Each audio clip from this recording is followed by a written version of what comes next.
जय हिंद दोस्तों। SSC GD constable exam के लिए आज आपका दूसरा क्लास चलेगा। जैसे कि साथियों एसएससी जीडी कांस्टेबल एग्ज़ाम के लिए हमने 30 दिनों का एक छोटा सा चैलेंज को स्टार्ट किया है, जिसमें साथियों हम लोग 30 दिनों में 30 क्लास को कंप्लीट करने वाले हैं। और साथियों इस क्लास में हम लोग केवल उसी प्रश्नों को कवर कर रहे हैं जो कि सबसे ज़्यादा बार आपके एग्ज़ाम में रिपीट होता है। तो साथियों आप सभी डेली क्लास को अटेंड कीजिए और ये जो क्लास है आपको डेली दोपहर 3 बजे लाइव चैट के साथ मिलेगा, तो आप सभी टाइमिंग को ज़रूर ध्यान रखें। तो चलिए आज का पहला क्वेश्चन है, मानव शरीर की सबसे लंबी हड्डी कौन सी है? रेडियस, अल्ना, टिबिया या फिर डी फीमर है। वेरी इंपॉर्टेंट क्वेश्चन है, चलिए आप सभी आंसर कीजिए। मानव शरीर की सबसे लंबी हड्डी कौन सी होती है? तो सिंपल सा क्वेश्चन है। यहाँ पर इस प्रश्न का आंसर जो ही बच्चे लाइव चैट में ऑप्शन डी बता रहे हैं उनका बिल्कुल सही जवाब है। फीमर जो हड्डी है ये मानव शरीर की सबसे लंबी हड्डी है। अब यहाँ से प्रश्न बनता है ये फीमर हड्डी कहाँ पाई जाती है? तो याद रखिएगा जांग में, ये जांग की हड्डी है फीमर। और मानव शरीर की सबसे छोटी हड्डी पूछे तो स्टेप्स है, याद रखिएगा, यानी कि स्टेपिज। और ये कान की हड्डी होती है। और कान में टोटल कितनी हड्डियां पाई जाती है? तो एक कान में 3 और दूसरे कान में 3। इस प्रकार मानव के कान में टोटल 6 हड्डियां पाई जाती है, याद रखिएगा। टिबिया नाम की हड्डी कहाँ पाई जाती है? एक बार पूछा गया था, तो याद रखिएगा ये टांग में पाई जाती है टिबिया नाम की हड्डी। चलिए आगे देखिए, सोवियत संघ किस वर्ष में टूटा था? बिल्कुल सिलेक्टेड क्वेश्चन है, ये वही क्वेश्चन है जो आपके एग्जाम में पूछे जाते हैं। तो साथियों यहाँ पर दूसरे प्रश्न का आंसर क्या हो जाएगा? सोवियत संघ किस वर्ष में टूटा था? तो इस क्वेश्चन को अभी याद कर लीजिए, वेरी इंपॉर्टेंट क्वेश्चन है। 1991 में सोवियत संघ का क्या हुआ था? विघटन हुआ था। तो यहाँ पर डी ऑप्शन जो ही बच्चे दिए हैं आपका बिल्कुल सही जवाब है। और साथियों आपकी जानकारी के लिए बता दें, आज के इस प्रैक्टिस सेट में 10 क्वेश्चन हमने हिंदी से भी रखा है, क्योंकि आप लोग कल कमेंट कर रहे थे कि सर इस प्रैक्टिस सेट में हिंदी के प्रश्नों को भी ऐड कीजिए। तो अब से हम लोग क्या करेंगे, जीके जीएस के साथ साथ हिंदी के प्रश्नों को भी इसमें कवर करेंगे।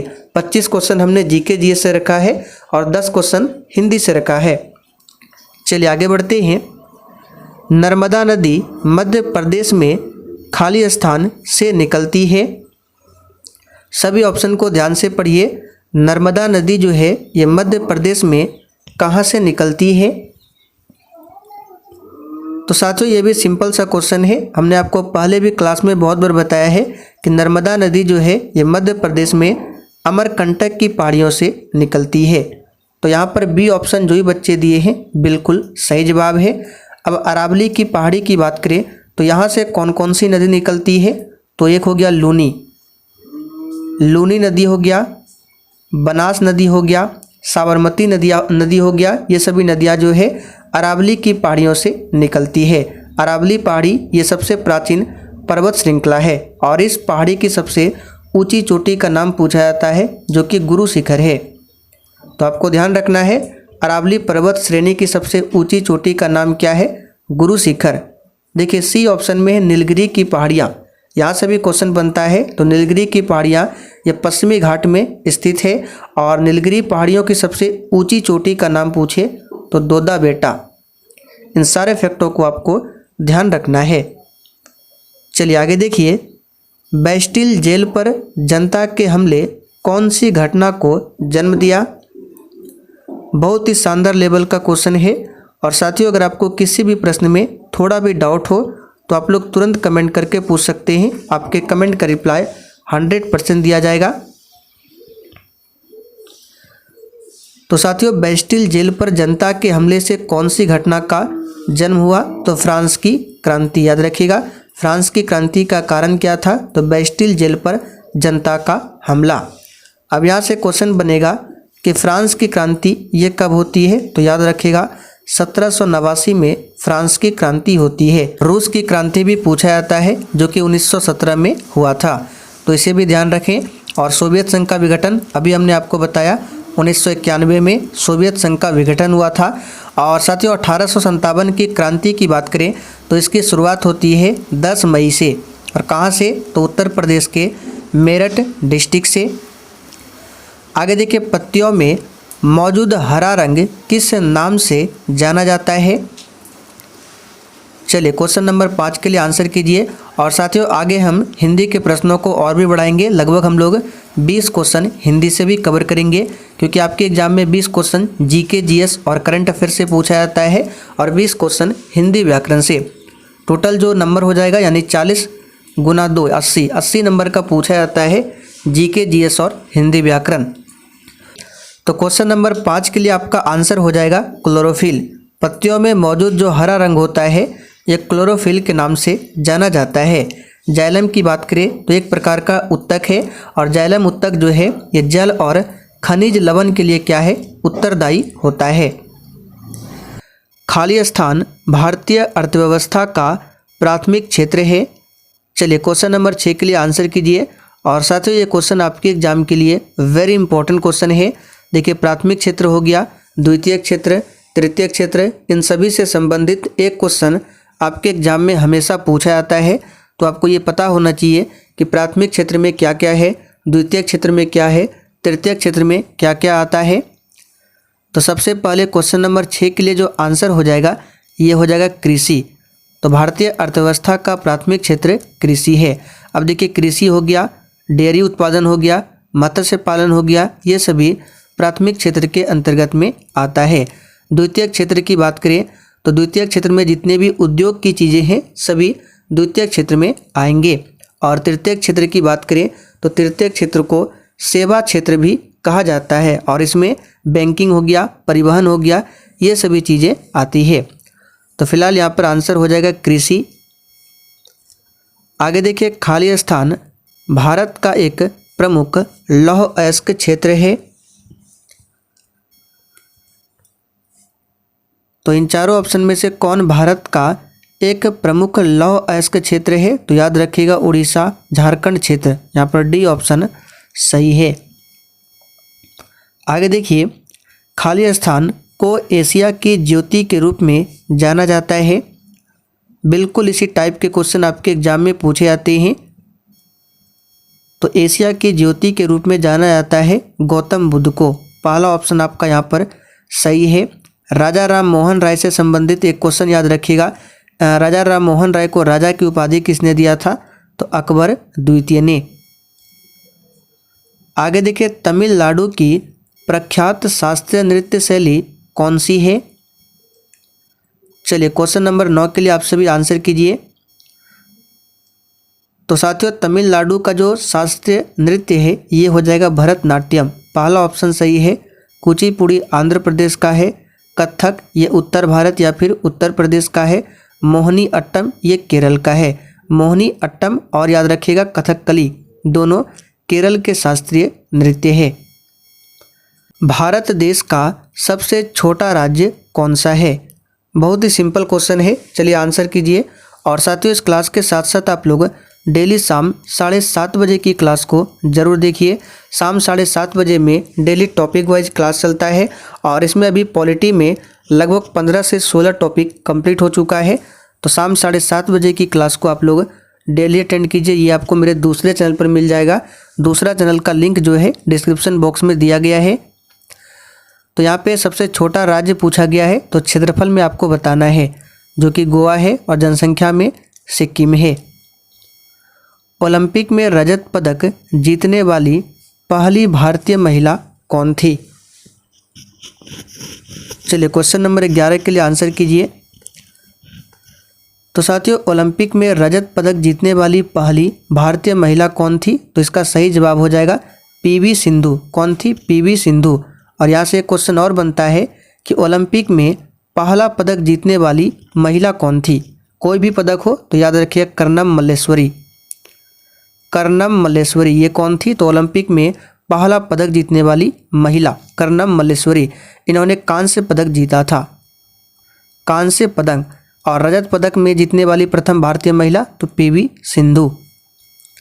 श्रीलंका में गृह युद्ध कब समाप्त हुआ था। चलिए क्वेश्चन नंबर 12 के लिए आप सभी आंसर कीजिए। तो साथियों श्रीलंका में जो गृह युद्ध है ये 2009 1909 में समाप्त हुआ था। लियोनार्डो दा विंची कहाँ के रहने वाले थे? तो साथियों लियोनार्डो दा विंची की बात करें तो इटली के रहने वाले थे और ये एक चित्रकार थे और इनकी एक पेंटिंग है मोनालिसा। पूछा जाता है मोनालिसा किसकी पेंटिंग है? तो ये लियोनार्डो दा विंची, याद रखिएगा।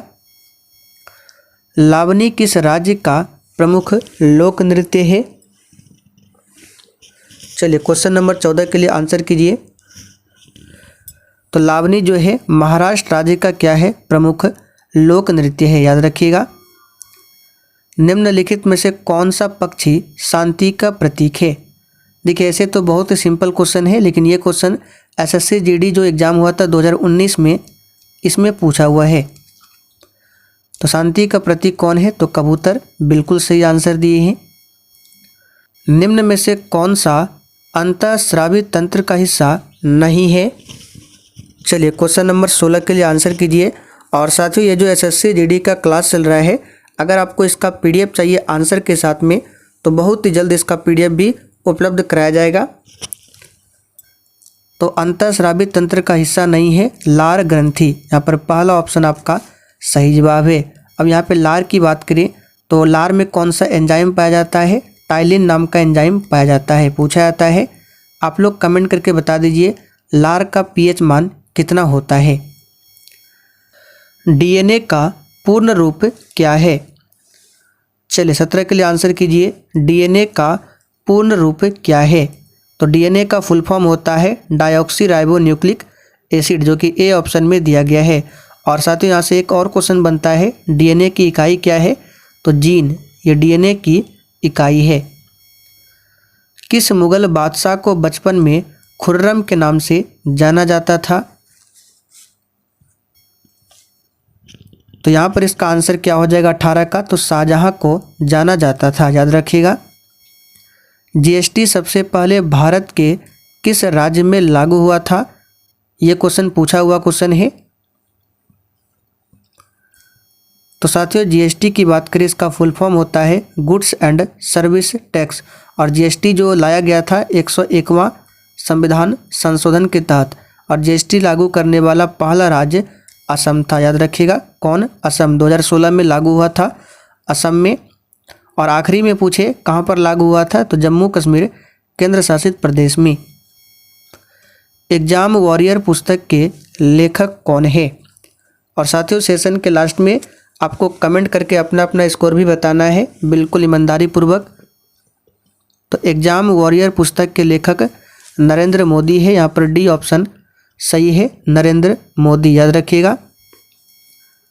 रजत क्रांति किससे संबंधित है?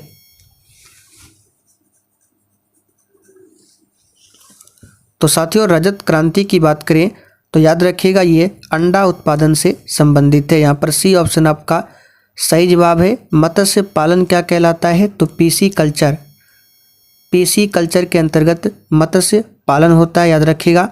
और कृषि उत्पादन ये हरित क्रांति के अंतर्गत आता है। लूनी नदी किस प्रदेश में बहती है? तो इम्पोर्टेंट क्वेश्चन है, याद रखिएगा। लूनी नदी जो है किस प्रदेश में बहती है? तो राजस्थान और कुछ हिस्सा गुजरात में भी है। तो ऑप्शन में देखिए राजस्थान दिया हुआ है। और हमने आपको बताया था लूनी नदी कहाँ से निकलती है? तो अरावली की पहाड़ियों से निकलती है। लूनी नदी बनास हो गया, साबरमती, ये सभी अरावली की पहाड़ियों से निकलती है। वर्तमान में भारतीय रिजर्व बैंक के गवर्नर कौन है? और साथियों आप लोग डेली क्लास को अटेंड कीजिएगा। और अगर आपने अभी तक सेशन को लाइक नहीं किया है तो सबसे पहले आप सभी सेशन को लाइक करें फटाफट से। तो यहाँ पर इसका आंसर है शक्तिकांत दास, ये 25वें नंबर के अभी वर्तमान में आरबीआई के गवर्नर है, याद रखिएगा। भारत की पहली महिला मुख्य चुनाव आयुक्त कौन थी? ध्यान दीजिए महिला में पूछा गया है। तो भारत की पहली महिला मुख्य चुनाव आयुक्त कौन थी? तो वीएस रमादेवी, यहाँ पर बी ऑप्शन आपका सही जवाब है, वीएस रमादेवी। निर्मला सीतारमन की बात करें तो पहली महिला पूर्णकालिक विदेश मंत्री है। और अभी वर्तमान में भी विदेश मंत्री कौन है? तो निर्मला सीतारमन है। मीरा कुमार कौन थी? तो प्रथम लोकसभा स्पीकर महिला में, और प्रथम लोकसभा स्पीकर पुरुष में पूछे तो गणेश वासुदेव मावलंकर यानी कि जी भी मावलंकर थे। किसी विशेष निर्णय कानून को रोकने के लिए किसी व्यक्ति, पार्टी या राष्ट्र के अधिकार को क्या कहा जाता है?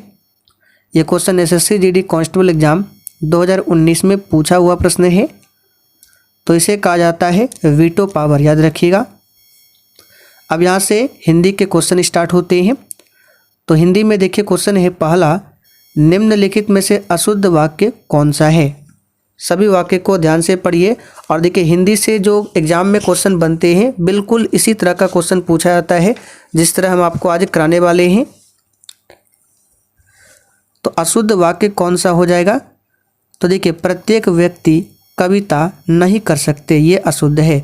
अब यहाँ पर अशुद्धि कहाँ पर है? तो ये जो कर है यहाँ पर कर नहीं होगा, इसके स्थान पर लिख हो जाएगा, या फिर हम कह बोल सकते हैं प्रत्येक व्यक्ति कविता नहीं लिख सकते हैं या फिर नहीं कह सकते हैं, लेकिन कर नहीं होगा। तो सी ऑप्शन ही यहाँ पे क्या है?